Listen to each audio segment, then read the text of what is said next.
आ गल है। माफ करना, एक ग्राही रोटी दी मैं ते तुसी खाने आ, ते जेकर रोटी विचों फोल के इस तरह कोई वेखे जे उहदे विच किधरे खून दा तुपका आ जाए, कोई खाएगा? जे उहदे विचों किधरे चर्बी आ जाए, कोई नहीं खाएगा। जे उहदे विच किधरे हड्डी आ जाए, कोई नहीं खाएगा। पर कुदरत दा नियम है, जो ग्राही खांदा सब कुछ इहदे विचों बनदा है। हड्डी भी उस ग्राही चो बनी है, चर्बी भी उस ग्राही चो बनी है, खून भी उस ग्राही चो बनया है, गंदगी भी उस ग्राही चो बनी है ना। कोई डूंगी गल नहीं, बहुती रोज की गल है। मेरे तुहाडे शरीर में जिन्नी भी हड्डियां, जिन्नी चर्बी, जिन्ना खून, जो कुछ भी है, सब उस ग्राही की देन है, उस रोटी की देन है। मैं हथ जोड़ के बेनती कर दिया, ग्राही विच खून नहीं दिसदा, चर्बी नहीं दिसदी, हड्डी नहीं दिसदी। हकीकत जानियो, गुरु दे शब्द विच विवेक, वैराग, भगती ते ज्ञान सब कुछ लुकिया, पर शुरू च नहीं दिसदा।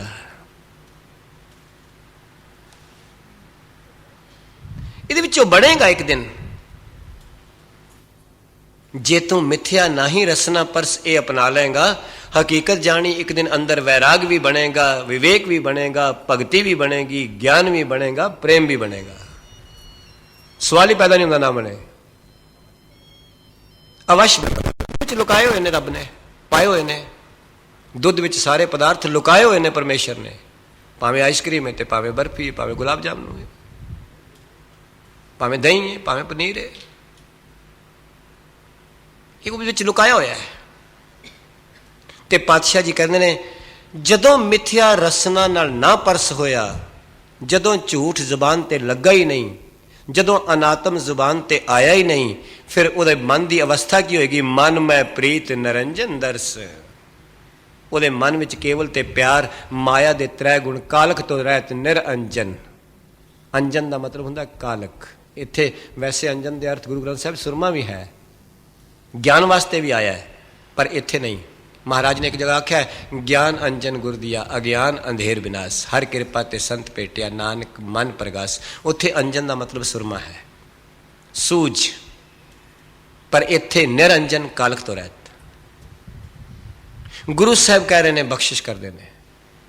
जदों महाराज ने अंजन के अर्थ कालख वजों वरते गुरु ग्रंथ साहिब जी अंदर, आख्या अंजन माहे निरंजन रही है। ते गुरुदेव कहते हैं, मन में प्रीत, आख्या तेरे मन विच केवल ते केवल प्रीत निरंजन दे दर्शनां दी होवे। माया तो रहत जेड़ा परमेश्वर है, माया दे तिन्ना गुणा तो उपर जेड़ा है, केवल तेरे अंदर खास फिर वो होएगी। क्योंकि मन विच जे संसार नहीं तो निरंकार तो जरूर होएगा, जे लोभ नहीं त्याग जरूर होएगा, क्योंकि मन ने एक जगह तो रहना ही रहना है। जे अनात्म नहीं तो आत्म जरूर होएगा, ये पक्की गल है, उसका सुभाव है। जे क्रोध नहीं तो निम्रता जरूर होएगी उस वेले। तो गुरु साहब कहते हैं, मन में प्रीत निरंजन दर्श, जिहदे मन विच केवल ते केवल प्यार जेड़ा है वो निरंजन दे दर्शन दा है। ते निरंजन दे दर्शन हैं की ने? जेड़ा कालख तो रहते ओदे दर्शन की ने? जेड़ा दृश्य नहीं ओदे दर्शन फिर की ने? परमात्मा दृश्य है नहीं। मैं तुहानू बेनती करदा, असी जाइए टेलर कोल ते आखिए सूट सवाना है, ते जेकर उन्होंने कहिए उस शरीर का नाप लै सकता है, जे उन्होंने कहिए मेरी आत्मा का नाप ले लै, है कोई इंची टेप? किसी को नहीं, अज तक नहीं बनया, बनेगा भी नहीं। किन्नी सूक्ष्म तो सूक्ष्म है तो किन्नी विराट तो विराट है, कोई नहीं कह सकता। कोई इलम नहीं उत्थे पहुंच सकता, कोई बुद्धि नहीं उत्थे पहुंच सकती, कोई सोच उसका अंत नहीं पा सकती, कोई वट्टा नहीं तोल सकता। तो सतगुरु कह रहे हैं, मन में प्रीत निरंजन दर्श। तो ये निरंजन दर्श जिहड़ी अवस्था है गुरु की कृपा नाल अपने अपने अनुभव की है। जिन्ना किसी का अनुभव होएगा ਉਹਨਾਂ ਗੁਰੂ ਦੀ ਕਿਰਪਾ ਨਾਲ ਉਹ ਬਿਆਨ ਕਰ ਸਕੇਗਾ। ਮੇਰੇ ਵਰਗੇ ਦੀਆਂ ਤੇ ਐਵੇਂ ਮਾਫ ਕਰਨਾ ਕਿਸੇ ਦਾ ਚੁਰਾਇਆ ਹੋਇਆ ਗਿਆਨ ਹੀ ਹੁੰਦਾ ਹੈ। ਕਿਸੇ ਦੀ ਟੈਂਕੀ ਵਿੱਚੋਂ ਭਰੀ ਹੋਈ ਬਾਲਟੀ ਹੁੰਦੀ ਹੈ, ਪਰ ਸਤਿਗੁਰੂ ਕਿਰਪਾ ਕਰਨ, ਬਖਸ਼ਿਸ਼ ਕਰਨ। ਇਹ ਜਦੋਂ ਜੀਵ ਆਪਣੇ ਅੰਦਰ ਅਨੁਭਵ ਦੀ ਖੇਡ ਨੂੰ ਵੇਖਦਾ ਹੈ, ਫਿਰ ਉਸ ਨੂੰ ਪਤਾ ਲੱਗਦਾ ਵੀ ਅਨੁਭਵੀ ਗਿਆਨ ਕਿੰਨਾ ਅਸੀਮ ਹੈ। ਤੇ ਗੁਰੂ ਸਾਹਿਬ ਕਹਿੰਦੇ ਨੇ, ਮਨ ਮੈਂ ਪ੍ਰੀਤ ਨਰੰਜਨ, ਦਰਸ ਨਰੰਜਨ, ਮੈਨੇ ਕਾਲਖ ਤੋਂ ਰਹਿਤ, ਮਾਇਆ ਦੇ ਤਿੰਨਾਂ ਗੁਣਾਂ ਤੋਂ ਰਹਿਤ। ਕੇਵਲ ਉਸੀ ਦਾ ਪਿਆਰ ਅੰਦਰ ਹੈ, ਕੇਵਲ ਆਤਮ ਨਿਸ਼ਚਾ ਹੀ ਅੰਦਰ ਹੈ, ਕੇਵਲ ਸਰੂਪ ਦੀ ਲਖਤਾ ਤੇ ਹੀ ਸਥਿਤ ਹੈ। ਤਾਂ ਗੁਰੂ ਸਾਹਿਬ ਕਹਿ ਰਹੇ ਨੇ, ਫਿਰ ਕੀ ਉਹਦਾ ਪਰਤ੍ਰ ਰੂਪ ਨਾ ਪੇਖੈ ਨੇਤਰ। ਗੁਰੂ ਸਾਹਿਬ ਕਹਿੰਦੇ ਨੇ, ਆਓ ਥੋੜੇ ਲਕਸ਼ਣ ਉਹਦੇ ਦੱਸੇ ਜਾ ਸਕਦੇ ਨੇ। ਉਸ ਦੀਆਂ ਅੱਖਾਂ ਵਿੱਚ ਕੋਈ ਰੂਪ ਨਹੀਂ ਵਸਿਆ ਹੋਏਗਾ। ਜੇ ਅੱਖਾਂ ਵਿੱਚ ਕੋਈ ਰੂਪ ਵਸਿਆ ਹੈ, ਮੈਂ ਬੇਨਤੀ ਕਰ ਦੇਣਾ ਚਾਹੁੰਦਾ, ਉਹ ਬਦਲੇਗਾ ਵੀ। ਕਈ ਵਾਰੀ ਗੁਰੂ ਕਿਰਪਾ ਕਰੇ, ਸਰਗੁਣ ਦੀ ਉਪਾਸ਼ਕ ਕਈ ਬੰਦੇ ਗੁਰੂ ਦੀ ਕਿਰਪਾ ਨਾਲ ਧਿਆਨ ਕਰਦੇ ਨੇ ਤੇ ਸਰਗੁਣ ਦੀ ਉਪਾਸ਼ਕ ਤੇ ਜ਼ੋਰ ਵੀ ਦਿੰਦੇ ਨੇ। ਮੈਂ ਬੇਨਤੀ ਕਰਦਾ, ਸਰਗੁਣ ਦੀ ਉਪਾਸ਼ਕ ਮੁਬਾਰਕ ਹੈ, ਪਰ ਮੰਜ਼ਲ ਤੇ ਨਿਰਗੁਣੀ ਹੋਏਗੀ, ਉਹ ਰਸਤਾ ਹੀ ਹੋ ਸਕਦਾ ਹੈ। ਉਹ ਤੁਹਾਡੀ ਆਪਣੀ ਭਾਵਨਾ ਤੇ ਖੜੀ ਹੈ। ਜਦ ਕੋਈ ਸਰਗੁਣ ਦੇ ਦਰਸ਼ਨ ਹੋਣਗੇ ਤਾਂ ਦੋ ਤੇ ਫਿਰ ਵੀ ਖੜੇ ਰਹਿ ਗਏ, ਇੱਕ ਦਰਸ਼ਨ ਕਰਨ ਵਾਲਾ ਤੇ ਇੱਕ ਦਰਸ਼ਨ ਦੇਣ ਵਾਲਾ। ਤੇ ਗੁਰੂ ਨਾਨਕ ਦੇ ਘਰ ਦੀ ਫਿਲਾਸਫੀ ਇੱਕ ਤੋਂ ਸ਼ੁਰੂ ਹੁੰਦੀ ਹੈ। ਪਾਤਸ਼ਾਹ ਤਰਸ ਕਰਨ, ਬਖਸ਼ਿਸ਼ ਕਰਨ, ਰਹਿਮਤ ਕਰਨ। ਸਰਗੁਣ ਦੀ ਉਪਾਸ਼ਨਾ ਮਨ ਵਿੱਚ ਵਿਦਿਆਰਥੀ ਦੇ ਚਾਅ ਤੱਕ ਹੋਏ, ਅੱਗੋਂ ਡਿਗਰੀ ਤੇ ਗਿਆਨ ਨਿਰਗੁਣ ਹੀ ਬਣ ਜਾਏ, ਤੁਹਾਡਾ ਵੀ ਤੇ ਮੇਰਾ ਵੀ। ਤੁਹਾਡੇ ਵਿੱਚੋਂ ਤਾਂ ਕਈ ਬਖਸ਼ੇ ਬੈਠੇ ਨੇ, ਮੈਂ ਤੇ ਆਪਣੀ ਗੱਲ ਕਰ ਰਿਹਾ। ਗੁਰੂ ਸਾਹਿਬ ਕਹਿੰਦੇ ਨੇ, ਪਰ ਤ੍ਰਿਯ, ਇਹ ਸ਼ਬਦ ਤ੍ਰਿਯ ਹੈ, ਇਸਤਰੀ, ਬਗਾਨਾ ਰੂਪ। ਨਾ ਪੇਖ ਹੈ ਨੇਤਰ। ਸਤਿਗੁਰੂ ਕਹਿੰਦੇ ਨੇ, ਇਹਨਾਂ ਅੱਖਾਂ ਵਿੱਚ ਕੋਈ ਰੂਪ ਨਾ ਵਸੇ ਤੇ ਫਿਰ ਕੀ ਹੋਏ? ਸਾਧ ਕੀ ਟਹਿਲ ਸੰਤ ਸੰਗ ਹੇਤ। ਪਾਤਸ਼ਾਹ ਜੀ ਬਖਸ਼ਿਸ਼ ਕਰਦੇ ਨੇ, ਗੁਰਮੁਖਾਂ ਦੀ ਸੇਵਾ ਤੇ ਉਹਨਾਂ ਨਾਲ ਹਿੱਤ। ਮੈਂ ਪਿਛਲੇ ਦਰਮਿਆਨ 'ਚ ਆਪ ਜੀ ਦੇ ਨਾਲ ਕੁਛ ਦਿਨ ਹੀ ਰਿਹਾ ਸਾਂ, ਬੇਨਤੀ ਕੀਤੀ ਸੀ, ਯਾਦ ਰੱਖਣਾ, ਕਿਸੇ ਦਾ ਪੁੱਤਰ ਬਣਨ ਵਿੱਚ ਆਪਣੀ ਮਰਜ਼ੀ ਕੋਈ ਨਹੀਂ, ਕਿਸੇ ਦੀ ਭੈਣ ਬਣਨ ਵਿੱਚ ਸ਼ਾਇਦ ਆਪਣੀ ਮਰਜ਼ੀ ਕੋਈ ਨਹੀਂ, ਕਿਸੇ ਦੀ ਧੀ ਬਣਨ ਵਿੱਚ ਆਪਣੀ ਮਰਜ਼ੀ ਕੋਈ ਨਹੀਂ, ਪਰ ਕਿਸੇ ਨੂੰ ਸਹੇਲੀ ਤੇ ਦੋਸਤ ਬਣਾਉਣ ਵਿੱਚ ਆਪਣੀ ਕੁਝ ਮਰਜ਼ੀ ਹੈ।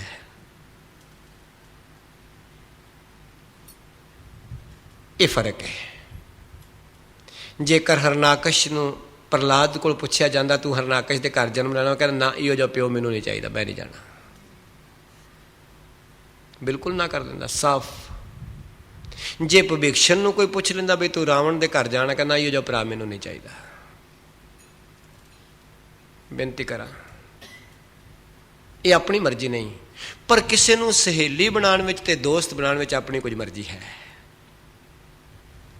ਮੈਂ ਹੱਥ ਜੋੜ ਕੇ ਤੁਹਾਨੂੰ ਬੇਨਤੀ ਕਰਾਂ, ਜ਼ਿੰਦਗੀ ਵਿੱਚ ਰਿਸ਼ਤੇਦਾਰ ਤੇ ਕੋਈ ਸੰਜੋਗ ਕਰਕੇ ਮਾੜਾ ਮਿਲ ਜਾਏ ਤੇ ਸ਼ਾਇਦ ਜ਼ਿੰਦਗੀ ਕੱਟ ਜਾਏ। ਰੱਬ ਕੋਲੋਂ ਹੱਥ ਜੋੜਨਾ, ਕਿਤੇ ਕੋਈ ਮਿੱਤਰ ਮਾੜਾ ਨਾ ਮਿਲੇ।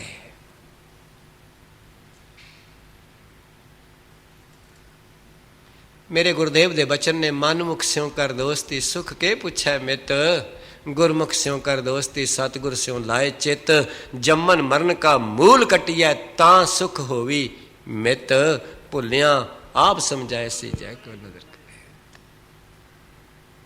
तो गुरु साहब कह रहे ने, साध की टहल, आख्या गुरमुखां दी सेवा, ते गुरमुखां दी सेवा है ही केवल रब नाल जुड़ना। सब तो वड्डी सेवा ये है, रब दे प्यारियां दी सेवा ही यही है कि हरि दी भगती करनी, हरि दी कीर्ति करनी। ਮਾਫ ਕਰਨਾ, ਹੱਥਾਂ ਦੀ ਸੇਵਾ ਮੁਬਾਰਕ ਹੈ, ਕੱਪੜਿਆਂ ਦੀ ਕੋਈ ਸੇਵਾ ਕਰਦਾ, ਕੋਈ ਭੋਜਨ ਦੀ ਸੇਵਾ ਕਰਦਾ, ਉਹ ਇੱਕ ਪੁੰਨ ਤੱਕ ਰਹਿ ਜਾਏਗੀ, ਕਰਮ ਤੱਕ ਰਹਿ ਜਾਏਗੀ। ਪਰ ਗੁਰਮੁਖਾਂ ਦੀ ਅਸਲੀ ਸੇਵਾ ਉਹਦੀ ਵਡਿਆਈ ਕਰਨੀ, ਉਹ ਗਿਆਨ ਤੱਕ ਲੈ ਜਾਏਗੀ। ਹਰ ਕੀਰਤ ਸਾਧ ਸੰਗਤ ਹੈ ਸਿਰ ਕਰਮਨ ਕੈ ਕਰਮਾ, ਕਉ ਨਾਨਕ ਤਿਸ ਭਇਓ ਪ੍ਰਾਪਤ ਜਿਸ ਪੂਰਬ ਲਿਖੇ ਕਾ ਲੈਣਾ।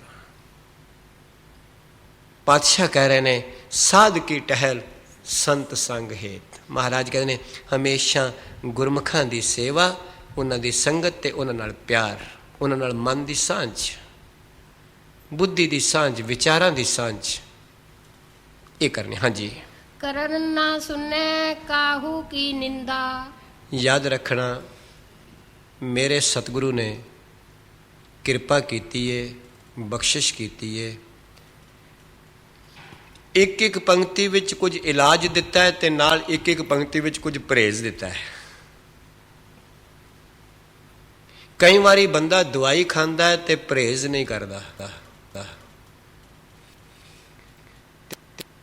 ਤੇ ਮੈਂ ਆਪਣੇ ਨਿੱਜੀ ਅਨੁਭਵ ਤੋਂ ਇਹ ਬੇਨਤੀ ਕਰਦਾ, ਆਮ ਤੌਰ ਤੇ ਸ਼ੂਗਰ ਦੇ ਮਰੀਜ਼, ਕਿਉਂਕਿ ਐਸੀ ਬਿਮਾਰੀ ਹੈ ਜਿਹੜੀ ਤਕਰੀਬਨ ਸਰੀਰ ਨਾਲ ਨਿਭਦੀ ਹੈ, ਸ਼ੂਗਰ ਦੇ ਮਰੀਜ਼ ਦਵਾਈ ਵੀ ਰੋਜ਼ ਖਾਂਦੇ ਨੇ ਤੇ ਪਰਹੇਜ਼ ਵੀ ਨਹੀਂ ਕਰਦੇ। ਮਿੱਠਾ ਵੇਖ ਕੇ ਫਿਰ ਵੀ ਜੀਭ ਨਹੀਂ ਰਹਿ ਸਕਦੀ।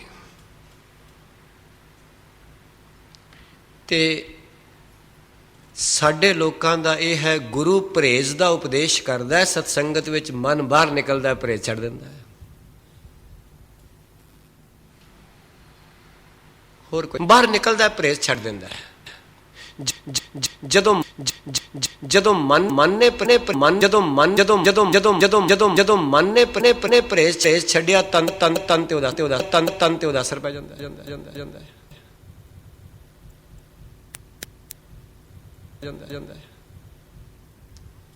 ਕਾਹੂ ਕੀ ਨਿੰਦਾ, ਇਹ ਪਰਹੇਜ਼ ਹੈ। ਪਰ ਨਿੰਦਾ ਤੇ ਤਾਂ ਨਾ ਸੁਣੇ ਜੇਕਰ ਮਨ ਵਿੱਚ ਨਿੰਦਾ ਦਾ ਸੰਕਲਪ ਨਾ ਆਵੇ। ਮਨ ਵਿੱਚ ਨਿੰਦਾ ਦਾ ਸੰਕਲਪ ਆਇਆ, ਕੰਨ ਕਿਵੇਂ ਰੁਕਣਗੇ? ਮਨ ਵਿੱਚ ਮਿੱਠਾ ਦਾ ਸੰਕਲਪ ਆਇਆ, ਜੀਭ ਕਿਸ ਤਰ੍ਹਾਂ ਰੁਕ ਸਕਦੀ ਹੈ ਖਾਣ ਤੋਂ ਬਗੈਰ? ਮਨ ਨੇ ਸੰਕਲਪ ਦ੍ਰਿੜ ਕਰ ਬੈਠਾ ਹੈ। ਮਨ ਨਿੰਦਾ ਦੀ ਚਾਹਵਾਨ ਹੋ ਗਿਆ, ਅੰਦਰੋਂ ਸੰਕਲਪ ਲੈ ਬੈਠਾ। ਕੰਨ ਤਾਂ ਹੀ ਤੇ ਕਰਦੇ ਨੇ, ਸੁਣਾ ਭਾਈ ਫਲਾਣੇ ਦਾ ਕੀ ਬਣਿਆ, ਫਲਾਣੀ ਦਾ ਕੀ ਬਣਿਆ। ਤਾਂ ਗੁਰੂ ਸਾਹਿਬ ਕਹਿ ਰਹੇ ਨੇ, ਮੈਨੂੰ ਤੁਹਾਨੂੰ ਬਖਸ਼ਿਸ਼ ਕਰ ਰਹੇ ਨੇ, ਕਰਨ ਨਾ ਸੁਣੈ ਕਾਹੂ ਕੀ ਨਿੰਦਾ। ਕਿਸੇ ਦੀ ਵੀ ਕੀ ਲੈਣਾ ਸੁਣ ਕੇ? ਕੁਝ ਆਪਣੇ ਹੋਰ ਬੈਕਟੀਰੀਆ ਤੇਰੇ ਕੋਲ ਛੱਡ ਜਾਏਗਾ, ਤੜਫਦਾ ਰਹੀ ਫਿਰ ਮਗਰੋਂ 5-4 ਘੰਟੇ ਸਫਾਈ ਕਰਨ ਵਾਸਤੇ। ਇਹੀ ਗੱਲ ਹੈ ਨਾ, ਤੇਰੇ ਕੋਲ ਐਸੇ ਬੈਕਟੀਰੀਆ ਛੱਡ ਜਾਏਗਾ, ਐਸੇ ਛੱਡ ਜਾਏਗਾ ਪਰਮਾਣੂ ਰੋਗ ਦੇ, ਫਿਰ ਤੂੰ ਉਹਦੇ ਵਿੱਚ ਕੁੱਟਦਾ ਰਹੀ ਕੁਝ ਘੰਟੇ, ਕੁਝ ਦਿਨ, ਜਿੰਨੀ ਤੇਰੀ ਪਕੜ ਹੋਏਗੀ। ਜਿੰਨੀ ਪਕੜ ਜ਼ਿਆਦਾ ਹੋਏਗੀ, ਉਨੀ ਉਹਦੀ ਬਿਮਾਰੀ ਵੀ ਜ਼ਿਆਦਾ ਹੀ ਹੋਏਗੀ। ਜੇ ਤੂੰ ਉੱਤੋਂ ਸੁਣੀ ਹੈ ਤੇ ਥੋੜੀ ਦੇਰ ਤੱਕ ਅਸਰ ਰਹੇਗਾ, ਜੇ ਅੰਦਰੋਂ ਹਿਰਦੇ ਨੇ ਕਿਲੇ ਪਕੜ ਲਈ ਤੇ ਜ਼ਿਆਦਾ ਦੇਰ ਰਹੇਗਾ। ਤੇ ਗੁਰੂ ਸਾਹਿਬ ਕਹਿੰਦੇ ਨੇ, ਕਰਨ ਨਾ ਸੁਣਿਆ ਕਾਹੂ ਕੀ ਨਿੰਦਾ। ਉਹਨੂੰ ਉਸੇ ਵੇਲੇ ਬ੍ਰੇਕ ਲਾ ਦੇ ਸੱਜਣਾ। ਗੱਲ ਕਰਨੀ ਆ ਤੇ ਕੋਈ ਰੱਬ ਦੀ ਕਰ ਦੇ, ਗੁਰੂ ਦੀ ਕਰ ਦੇ, ਆਪਣੇ ਪਰਮਾਰਥ ਦੇ ਅਨੁਭਵ ਦੀ ਤੇਰੇ ਕੋਲ ਨਹੀਂ ਆਉਂਦੀ ਤੇ ਫਿਰ ਤੂੰ ਆਪਣੇ ਕਰ, ਮੈਂ ਆਪਣੇ ਕਰ। ਜਾਂ ਆ ਰਲ ਕੇ ਕੋਈ ਬਾਣੀ ਦੀ ਕਰ ਲਈਏ, ਗੀਤਾ ਦੀ ਕਰ ਲਈਏ, ਕਿਸੇ ਸਤ ਸ਼ਾਸਤਰ ਦੀ ਕਰ ਲਈਏ, ਉਪਨਿਸ਼ਦ ਦੀ ਕਰ ਲਈਏ, ਵੇਦਾਂ ਦੀ ਕਰ ਲਈਏ। ਤਾਂ ਗੁਰੂ ਸਾਹਿਬ ਕਰਨ ਕਰਨ ਨਾ ਸੁਣੈ ਕਾਹੂ ਕੀ ਨਿੰਦਾ। ਯਾਦ ਰੱਖਣਾ, ਨਿੰਦਾ ਹੁੰਦੀ ਉਦੋਂ ਵੇ ਜਦੋਂ ਬੰਦਾ ਆਪਣੀ ਪ੍ਰਭਤਾ ਚਾਹੁੰਦਾ ਤੇ ਕਿਸੇ ਨੂੰ ਛੋਟਾ ਕਰਨਾ ਚਾਹੁੰਦਾ, ਬਸ ਹੋਰ ਕੋਈ ਗੱਲ ਨਹੀਂ। ਨਿੰਦਾ ਖੜੀ ਇਸ ਜਗ੍ਹਾ ਤੇ ਹੀ ਹੈ। ਜਦ ਆਪਣੇ ਆਪ ਨੂੰ ਉੱਚਾ ਚਾਹੁੰਦਾ ਹੈ ਕਰਨਾ, ਉਹਨੂੰ ਨੀਵਾਂ ਕਰਨਾ ਚਾਹੁੰਦਾ ਹੈ, ਜਾਂ ਦੂਜਿਆਂ ਦੇ ਗੁਣਾਂ ਤੋਂ ਆਪ ਨਫ਼ਰਤ ਮੰਨਦਾ ਹੈ, ਬਸ ਨਿੰਦਾ ਕਰਨਾ। ਕਿਉਂਕਿ ਦੂਜੇ ਦਾ ਗੁਣ ਸਵੀਕਾਰ ਕਰਨਾ ਸਭ ਤੋਂ ਔਖਾ ਹੈ ਪਰਮਾਰਥ ਵਿੱਚ, ਸਭ ਤੋਂ ਮੁਸ਼ਕਲ। ਅਗਰ ਕੋਈ ਵਸਤੂ ਹੈ ਤੇ ਉਹ ਇਹ ਹੀ ਹੈ ਔਖੀ। ਇਹ ਗੁਰੂ ਨਾਨਕ ਸਾਹਿਬ ਦੇ ਵਿਰਸੇ ਵਿੱਚ ਆਈ ਹੈ। ਨਾਨਕ ਨੀਚ ਕਹਿ ਵਿਚਾਰ, ਨਾਨਕ ਗਰੀਬ ਟਹਿ ਪਿਆ ਦੁਆਰ ਹੈ। ਤਾਂ ਮਹਾਰਾਜ ਕਹਿੰਦੇ ਨੇ, ਕਰਨ ਨਾ ਸੁਣੈ, ਕਰਨ ਮੈਨੇ ਕੰਨਾਂ ਤੋਂ ਕਿਸੇ ਦੀ ਨਿੰਦਾ ਨਹੀਂ ਸੁਣੀ। हाँ जी, सब ते जाने आपस को मंदा। स्पष्ट हो गया ना। जद निंदिया किसी दी सुनन दा चाह घट जाएगा, अपनी वडियाई भी सुनन दा चाह घट जाएगा। जिन्ना किसी दी निंदिया सुनन दा चाह होएगा, उन्ना अपनी वडियाई सुनन दा भी चाह होएगा। इकट्ठियां ने। जिन्नू किसी दी निंदिया सुनन दा चाह नहीं, उन्नू अपनी वडियाई सुनन दा भी चाह नहीं। जिन्ना अंदर किसी दी निंदिया सुनन दा चाह ज्यादा है, उन्ना ही अपनी वडियाई सुनन दा भी चाह ज्यादा है। ये सिद्धांत दियां गल्लां ने। जेड़े लोग किसी दी निंदिया नहीं सुनना चाहते, वो अपनी वडियाई भी नहीं सुनना चाहते। वो तां गुरु साहब अजे अपनी वडियाई सुनना चाहते होंगे पातशाह, तो कदी भी ना कहते कहो नानक सब तेरी वडियाई, कोई नाओ ना जाना मेरा। प्रगट भई सगले जुगयंतर गुरु नानक की वडियाई। गुरु अर्जन साहब ने मेरी नहीं है, सब ते वड्डा सतगुर नानक जिन कल राखी मेरी। गुरु अर्जन पातशाह कह रहे हैं सूही राग विच। ते कित्थे गई अपनी? ते सिख भी जदों अपनी जिंदगी विच ये परपक्क कर ले कि सच्चे पातशाह वडियाई ते तेरी बाणी दी है, तेरी बाणी दे सदका मैनू कोई कहता है आओ जी, तेरी बाणी दे सदका कोई रोटी पका के लिया है, कोई कपड़ा लिया है, कोई पैसा लिया है, कोई जी आया कह रहा है, तो मैनू थोड़ी कह रहा, तेरी बाणी नू कह रहा है। माफ करना, अगर कोई बंदा कहे शायद मैं तुहाडा भुलेखा दूर कर दिया, मैं कोई मैनू कह रहा भी मेरे घर आ गया जे, कई दे लोग किस कहते चरण पाया जे, मेरे चरणों च की है? सारे बैंकॉक की मैल एक पासे करिए तो शायद मेरे वर्गे की कल्ले की मैल होवे, ते की है चरणों च? तो सतगुरां दीयां वडियाइयां ने। ये तो पातशाह जी की बाणी का प्रताप है, जिन्हों ने ढक ले सारे अवगण, रहमत कर दी, बख्शिश कर दी, ते रोटी खाण का साधन बना दिता। होर तो कुछ नहीं कोल। गुरु साहब कह रहे हैं सब ते जाना है आपस को मंदा। कबीर हम सब ते बुरे, हम तज भलो सब कोए, जिन ऐसा कर बूझिया मीत हमारा सोए। हाँ जी, गुर प्रसाद बिख्या पर हरै। बस गुरु साहब एक बचन कर रहे ने, वो बड़ा कीमती है। इस पंक्ति विच प्रसाद दे दद्दे नूं स्यारी लाई है। याद रखना, कोई बंदा कहे ना मैं विकारां विचों आप निकल जावां, नहीं निकल सकता। कोई समुंदर विचों डुबदा तो शायद कहे मैं आप निकल जावां ते मन लांगे।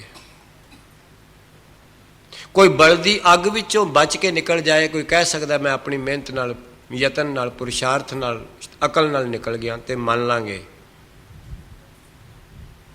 कोई किसी ट्रैफिक के रश विचों अपने आप निकल जाए तो शायद मान लांगे, पर कोई कहे मैं संसार समुंदर के विकारां विचों आप निकल गया, असीं नहीं मान सकते।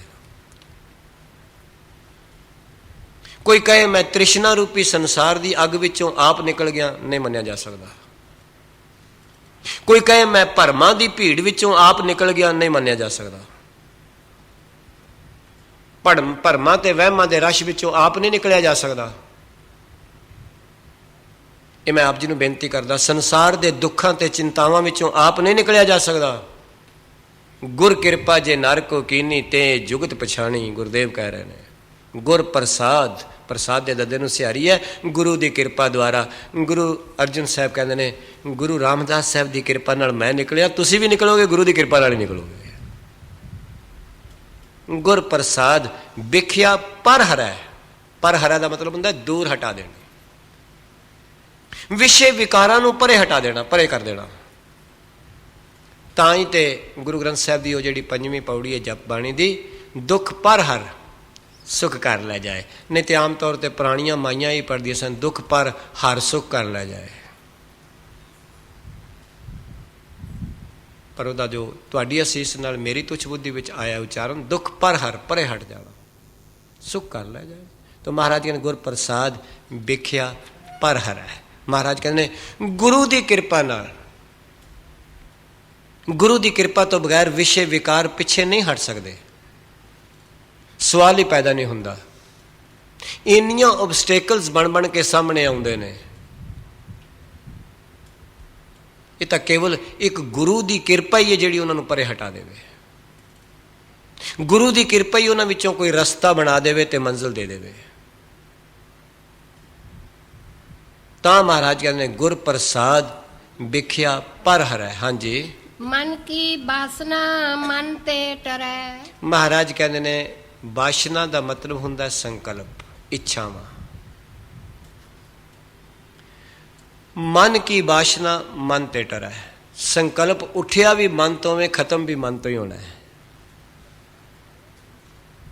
ਸੰਸਾਰ ਬਣਿਆ ਵੀ ਮਨ ਤੋਂ ਵੇ, ਹਟਣਾ ਵੀ ਮਨ ਤੇ ਹੀ ਹੈ।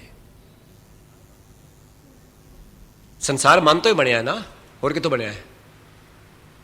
ਮੇਰਾ ਮਨ ਦੀਵਾਰ ਤੇ ਗਿਆ ਹੈ, ਸੰਕਲਪ ਗਿਆ ਤੇ ਕੰਧ ਹੈ ਵੇ, ਕੰਧ ਤੋਂ ਹਟ ਕੇ ਮਾਈਕ ਤੇ ਆ ਗਿਆ, ਕੰਧ ਕਿੱਥੇ ਵੇ? ਅੰਦਰ ਮਨ ਚ। ਮਾਈਕ ਦਾ ਸੰਕਲਪ ਮੈਨੂੰ ਆਇਆ ਤੇ ਮਾਈਕ ਹੈ, ਤੇ ਮਾਈਕ ਤੋਂ ਸੰਕਲਪ ਹਟ ਕੇ ਮੇਰਾ ਕਲੀਨ ਤੇ ਚਲਾ ਗਿਆ, ਤੇ ਫਿਰ ਮਾਈਕ ਅੰਦਰ ਕਿੱਥੇ ਵੇ? ਇੱਥੇ ਬੈਠਿਆ ਮਨ ਘਰ ਚਲਾ ਗਿਆ ਤੇ ਘਰ ਹੈ ਵੇ, ਘਰ ਤੋਂ ਹਟ ਕੇ ਫਿਰ ਸੰਗਤ ਵਿੱਚ ਆ ਗਿਆ, ਮਨ ਕਿੱਥੇ ਹੈ? ਕਿੱਥੇ ਹੈ ਘਰ? ਇੱਥੋਂ ਅਮਰੀਕਾ ਚਲਾ ਗਿਆ ਤੇ ਅਮਰੀਕਾ ਮਨ ਵਿੱਚ ਹੈ, ਤੇ ਅਮਰੀਕਾ ਤੋਂ ਮੁੜ ਕੇ ਫਿਰ ਬੈਂਕਾਕ ਆ ਗਿਆ, ਤੇ ਅਮਰੀਕਾ ਕਿੱਥੇ? ਮਨ ਚ। ਸੰਕਲਪ ਮਨ ਤੋਂ ਸ਼ੁਰੂ ਹੁੰਦਾ ਹੈ, ਹਟੇਗਾ ਵੀ ਮਨ ਤੇ। ਸੰਸਾਰ ਮਨ ਤੋਂ ਸ਼ੁਰੂ ਹੋਇਆ, ਹਟੇਗਾ ਵੀ ਸੰਸਾਰ ਮਨ ਤੋਂ ਹੀ।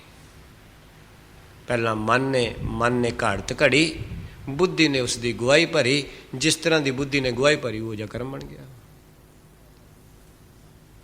ਉਹ ਗੁਰੂ ਸਾਹਿਬ ਕਹਿੰਦੇ ਨੇ ਮਨ ਕੀ ਬਾਸ਼ਨਾ ਮਨ ਤੇ ਟਰੈ। ਟਰੈ ਦਾ ਮਤਲਬ ਟਲ ਜਾਣਾ, ਪਿੱਛੇ ਹਟ ਜਾਣਾ, ਖਤਮ ਹੋ ਜਾਣਾ। ਗੁਰੂ ਸਾਹਿਬ ਕਹਿੰਦੇ ਜਦੋਂ ਮਨ ਤੋਂ ਵਾਸ਼ਨਾਵਾਂ ਹੀ ਹਟ ਜਾਣਗੀਆਂ, ਸੰਕਲਪ ਹੀ ਹਟ ਜਾਣਗੇ। ਮਾਫ ਕਰਨਾ, ਪਾਣੀ ਆ ਮੇਰੇ ਕੋਲ ਰੱਖਿਆ ਭੈਣ ਜੀ ਨੇ, ਮੈਂ ਇਹਦੇ ਵਿੱਚ ਪਾਈ ਜਾਵਾਂ ਕੁਝ ਤੇ ਹਲਾਈ ਜਾਵਾਂ, ਤੇ ਫਿਰ ਮੈਂ ਕਹਾਂ ਪਾਣੀ ਟਿਕਦਾ ਨਹੀਂ, ਤੇ ਟਿਕੇਗਾ ਕਿੱਥੋਂ? ਤੇ ਇਹਦੇ ਵਿੱਚ ਹਲਾਣਾ ਬੰਦ ਕਰ ਦਿਆਂ, ਥੋੜੀ ਦੇਰ ਬਾਅਦ ਹਟ ਜਾਏ, ਸਥਿਰ ਹੋ ਜਾਏਗਾ। ਮਨ ਵਿੱਚ ਸੰਸਾਰ ਦੀਆਂ ਵਿਸਾਰ ਦੀਆਂ ਵਾਸ਼ਨਾਵਾਂ ਨੇ, ਤੇ ਮਨ ਭੱਜ ਰਿਹਾ, ਹਿੱਲ ਰਿਹਾ। ਵਾਸ਼ਨਾਵਾਂ ਦਾ ਸਵਿੱਚ ਬੰਦ ਕਰੋ ਤੇ ਬਸ ਸਥਿਰ। ਇਹੀ ਹੈ ਨਾ ਦਾਸਤਾ ਮਨ ਦੀ। ਪਰ ਕਹਿਣ ਮਾਤਰ ਇੰਨੀ ਹੈ ਬੜੀ ਔਖੀ ਹੈ। ਕਿਤੇ ਨਾ ਕਿਤੇ ਗੱਟੀਆਂ ਗਿਣਦਾ ਹੀ ਰਹਿੰਦਾ ਹੈ, ਜ਼ਰੂਰ ਗਿਣਦਾ ਰਹਿੰਦਾ ਹੈ। ਗੁਰੂ ਕਿਰਪਾ ਕਰੇ, ਬਖਸ਼ਿਸ਼ ਕਰੇ। ਮਹਾਰਾਜ ਨੇ ਤਾਂ ਆਖਿਆ ਮਨ ਵਸ ਆਵੈ ਨਾਨਕਾ ਜੇ ਪੂਰਨ ਕਿਰਪਾ ਹੋਏ। ਜਿੰਨਾ ਚਿਰ ਗੁਰੂ ਦੀ ਪੂਰਨ ਬਖਸ਼ਿਸ਼ ਨਹੀਂ ਹੁੰਦੀ, ਉਹਨਾਂ ਚਿਰ ਮਨ ਇਹ ਵਾਸ਼ਨਾਵਾਂ ਤੋਂ ਮੁੜਦਾ ਨਹੀਂ। ਇੱਕ ਸੂਟ ਤੋਂ ਹੋਰ ਸੂਟ, 2 ਤੋਂ 4 ਸੂਟ, ਹੋਰ ਤੋਂ ਹੋਰ ਗਹਿਣੇ, ਹੋਰ ਤੋਂ ਹੁੰਦਾ ਹੈ। ਕਿੱਥੇ ਖਲੋਂਦਾ? ਰੱਜਦਾ ਹੀ ਨਹੀਂ।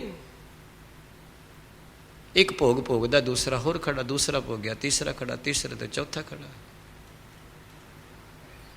ਬਖਸ਼ਿਸ਼ ਕਰ ਰਹੇ ਨੇ। ਮਨ ਕੀ ਵਾਸ਼ਨਾ ਮਨ ਤੇ ਟਰੈ। ਟਰੈ ਦਾ ਮਤਲਬ ਟਲ ਜਾਣਾ, ਹਟ ਜਾਣਾ, ਖਤਮ ਹੋ ਜਾਣਾ।